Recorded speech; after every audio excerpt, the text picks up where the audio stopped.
As the leaves turned fiery shades of red and gold, blanketing the city streets in a crisp autumn carpet, Sarah Thompson found herself navigating a world that felt both familiar and utterly transformed.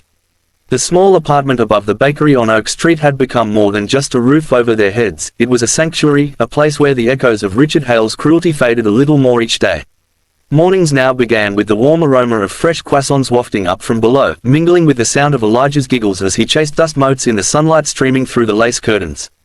Sarah would watch him from the kitchen, stirring oatmeal on the tiny stove, her heart swelling with a gratitude that sometimes brought unexpected tears.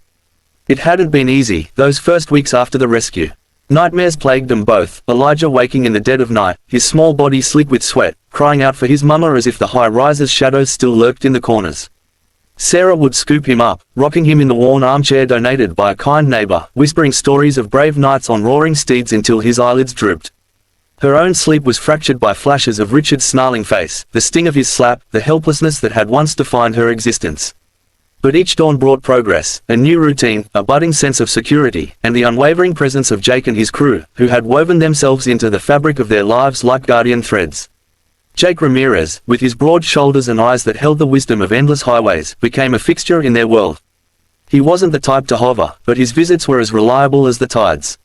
One chilly October afternoon, as the wind whistled through the city carrying the promise of winter, Jake pulled up on his Harley, the engine's growl announcing his arrival like a familiar anthem. Elijah spotted him from the window and bolted downstairs, his sneakers slapping against the bakery's tiled floor.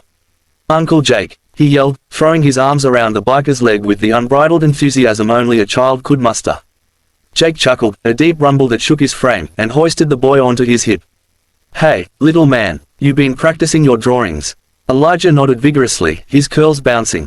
"I made one of you fighting the bad guy, like a superhero." He wriggled down and dashed back upstairs, returning moments later with a crayon masterpiece, Jake on his bike, flames shooting from the exhaust, towering over a cartoonish villain in a suit.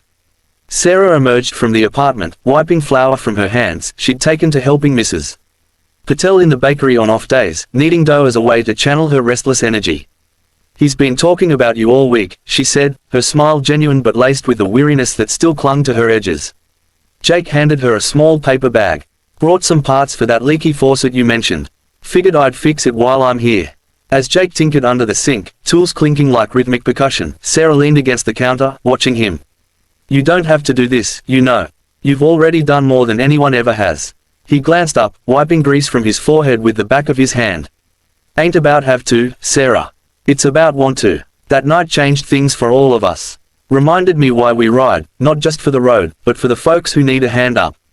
Bear and Falcon arrived shortly after, bearing groceries and tales from their latest run. Bear, with his kind eyes hidden behind a bushy beard turning silver at the edges, plopped down on the couch with Elijah, teaching him card tricks that involved more laughter than skill. "See, kid, the ace always wins if you believe in it." Falcon, quieter and more introspective, helped Sarah unpack, sharing snippets of his own past, a childhood marked by loss, much like hers. "World's full of Hales," he said softly. "But it's got more of us, too. Folks who fight back." That evening, as the group gathered around a scratched table for a makeshift dinner of pasta and bakery bread, the conversation turned to the ongoing legal battle.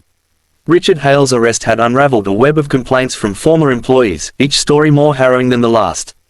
Sarah had testified in a preliminary hearing, her voice steady despite the knot in her stomach. "The DA says there's enough for assault charges, maybe even harassment suits," she shared, twirling spaghetti on her fork. "But his lawyers are sharks. They're trying to paint me as unreliable, saying I brought Elijah to work illegally." Jake's fork paused midair, his expression darkening like a gathering storm. "Let em try. We've got witnesses, his own guests are flipping. And that little one's cry. That's evidence no suit can bury." Elijah, sensing the shift, piped up. "I told the police everything, Mama. How he yelled and pushed you. They believed me." Sarah ruffled his hair, pride swelling in her chest. "You were so brave, Mijo. Braver than anyone." The expansion of their story didn't stop at the courtroom doors.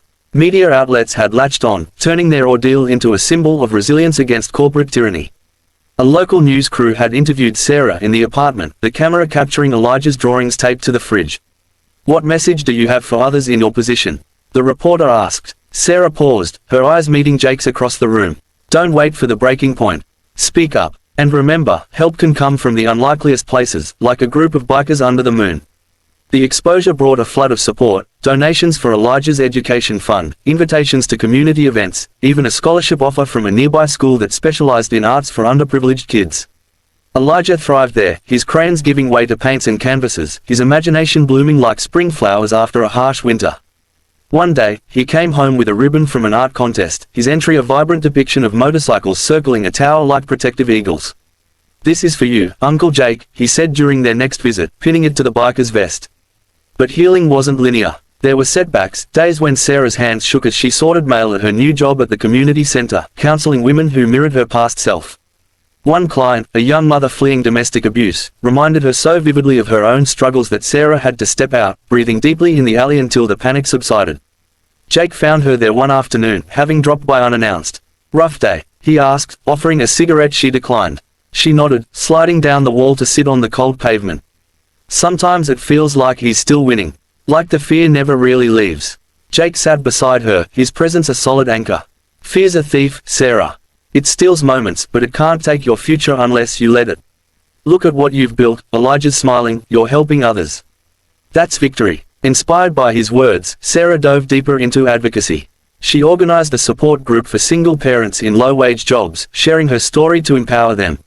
"We clean their floors, but we hold up their world," she'd say, her voice gaining strength with each meeting. Elijah attended sometimes, sitting quietly in the corner, absorbing the lessons of resilience. Winter crept in with snowflakes that blanketed the city in quiet white. Christmas approached, and for the first time, Sarah could afford small luxuries, a tree strung with lights, gifts wrapped in colorful paper. The bikers turned it into a celebration, arriving with arms full of presents and holiday cheer. Bear dressed as Santa, his beard authentic enough to fool Elijah, who squealed with delight at the toy motorcycle under the tree. As the new year dawned, crisp and full of promise, Sarah stood on the bakery's balcony, watching Elijah play in the snow below with Falcon teaching him to build a fort. Jake joined her, steam rising from their coffee mugs. "You've come far," he said. "Proud of you." She turned to him, eyes shining. "Couldn't have without you all. You're family now." In that moment, as laughter echoed from the street, the story that began with a desperate cry evolved into one of enduring bonds, proving that from the ashes of cruelty, hope could rise on the wings of unexpected heroes. The high-rise, now under new ownership and renamed, stood as a distant memory, a testament to change. And Elijah, with his boundless spirit, carried the torch forward, his drawings a beacon for a brighter tomorrow.